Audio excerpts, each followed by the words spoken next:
ganacsatooy noqda gaashaanka gobonnimada.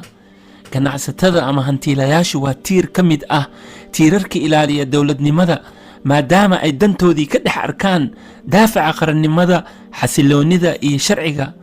khubarada ka faalooda taariikhda bilowga dagaalka sokeeye ee sagaashameeyadii waxay caddeeyaan in hantiilayaasha markaa jiray ay badankoodii ay ka gabeen howshoodii ahayd ayagoo adeegsanaya awooddoodii dhaqaale inay si fiican ugu caqli celiyaan qoladii xukunka haysay iyo kuwii xabadda kaga hor yimidba, horseedna u noqdaan sidii xal loogu heli lahaa nabad iyo wadahadal.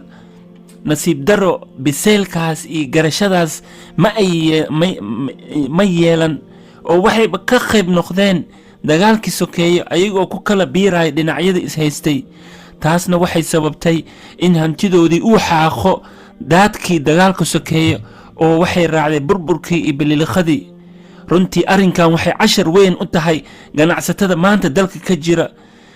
qofka caqliga lehna wuxuu ka bartaa khaladaadka dadkii hore ay galeen. talada ugu wanaagsan ee ay ku jirto danta ganacsatada iyo tan guud ee dadkuba waxay noqon lahayd inay mashruuca ugu weyn ee ganacsatada ay maalgashanayaan ay ka dhigtaan sida dalka loogu soo celin lahaa dowladnimo iyo nidaam sugan oo dimuqraadi ah.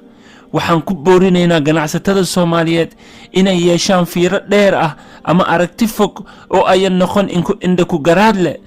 tusaale ahaan qaaradda Afrika dalalkeedu waxay saxiixdeen heshiiska ganacsiga xorta ah kaasoo abuuraya tartan dhaqaale oo aad u xawli weyn.